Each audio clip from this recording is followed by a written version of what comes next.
मंडळी, IPL 2026चा तो ऐतिहासिक सामना मुंबई इंडियन्स विरुद्ध रॉयल चॅलेंजर्स बेंगलुरूचा वानखेडे स्टेडियमवर खेळला गेला. RCBने विजय मिळवला, पण या विजयाच्या जल्लोषात एक अशी बातमी समोर आली जिने संपूर्ण क्रिकेट जगताला हादरवून सोडलं. विराट कोहली या सामन्यात 50 धावांची झुंजार खेळी खेळला, पण जेव्हा दुसरी इनिंग सुरू झाली तेव्हा काहीतरी विचित्र घडलं. RCBची टीम मैदानात उतरली, पण विराट कोहली मैदानात नव्हताच. ना तो बाउंड्रीवर ना स्लिपमध्ये, तो फक्त डगआउटमध्ये शांत बसलेला होता. सोशल मीडियावर एकच प्रश्न ट्रेंड होऊ लागला, कोहलीला नेमकं झालंय काय? मित्रांनो, पुढे जो खुलासा झाला तो ऐकून तुमच्याही डोळ्यात पाणी येईल.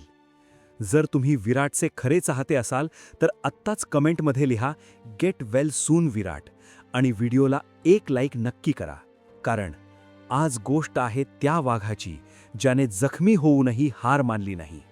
सामना संपल्यानंतर जेव्हा कॅप्टन रजत पटीदारने सत्य सांगितलं तेव्हा संपूर्ण वानखेडे शांत झालं. त्याने सांगितलं की विराट कोहली सध्या गंभीर बॅक इंजुरीशी झुंज देतोय, पण ही दुखापत नक्की कधी झाली? तो पुढच्या सामन्यात खेळणार का? की ही फक्त सुरुवात आहे एका मोठ्या संकटाची?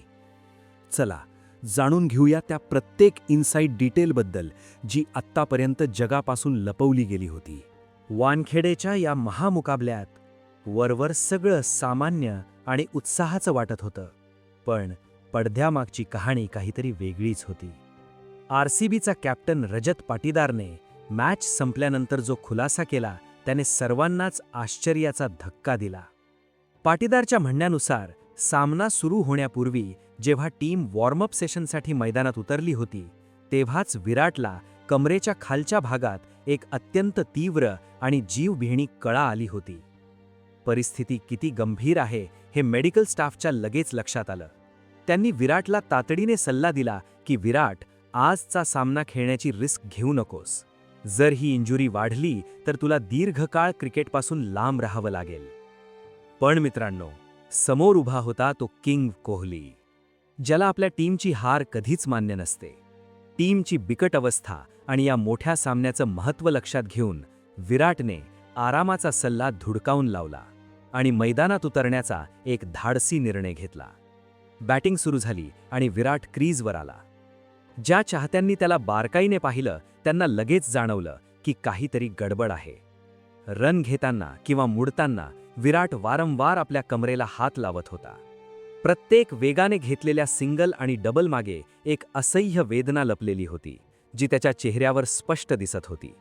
पण हे विराटचं फौलादी जज्बाच होता की त्याने आपल्या वेदनेची एक छोटीशी शिकणही खेळावर येऊ दिली नाही.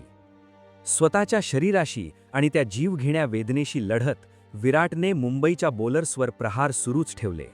त्याने आपल्या शारीरिक त्रासाला बाजूला सारून 38 चेंडूत 50 धावांची ती मॅजिकल खेळी खेळली, ज्यावर RCBच्या 240 धावांच्या डोंगराचा पाया रचला गेला. पण मित्रांनो, खरी अग्निपरीक्षा तर आता इथून पुढे सुरू होणार होती. पाटीदारने पुढे सांगितलं की खरा संघर्ष तेव्हा सुरू झाला जेव्हा विराट आपलं अर्धशतक पूर्ण करून पॅव्हेलियनमध्ये परतला.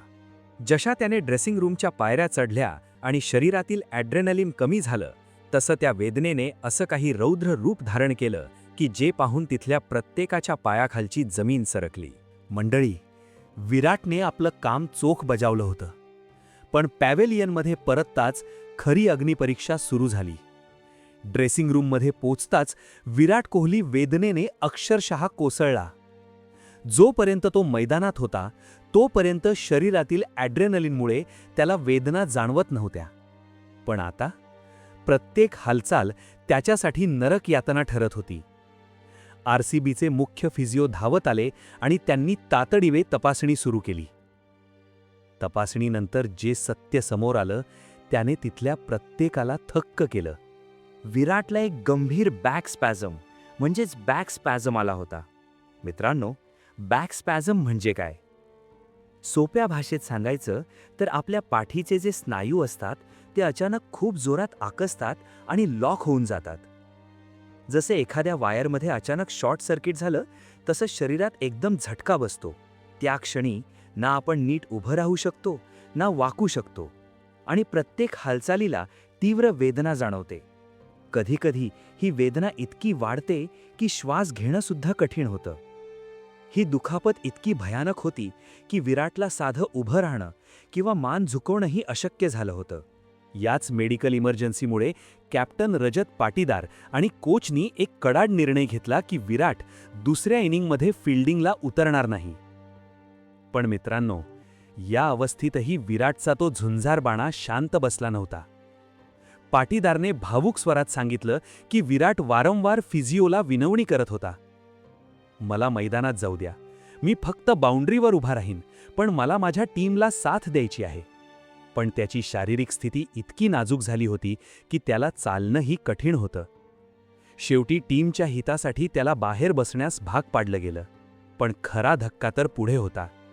रजत पाटीदारने खुलासा केला की विराट ही वेदना आज नाही तर गेल्या 3 मॅचेसपासून काळजात दाबून खेळत होता.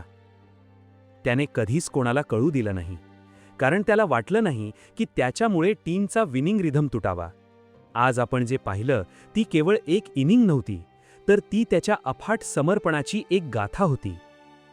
IPL 2026 आता निर्णायक वळणावर आहे आणि विराटची ही डिस्क संबंधित समस्या RCBसाठी चिंतेचा विषय आहे. विराट सध्या 48 ते 72 तास डॉक्टरांच्या विशेष देखरेखीखाली आहे. मित्रांनो, स्वतःच्या शरीराची पर्वा न करता टीमसाठी रक्ताचं पाणी करणाऱ्या या किंगबद्दल तुम्हाला काय वाटतं? विराटने एवढा मोठा रिस्क घ्यायला हवा होता का? तुमचं परखड मत कमेंट बॉक्समध्ये वॉरियर विराट लिहून नक्की कळवा. आणि विराटच्या या जिद्दीला सलाम म्हणून आपल्या चॅनलला आत्ताच्या आत्ता सबस्क्राईब करा आणि बेल आयकॉन दाबा, कारण अशाच रोंगटे उभे राहणाऱ्या क्रिकेट स्टोरीज आपण घेऊन येत असतो. पुन्हा भेटूया पुढच्या व्हिडिओमध्ये. तोपर्यंत स्वतःची काळजी घ्या. जय हिंद, जय महाराष्ट्र.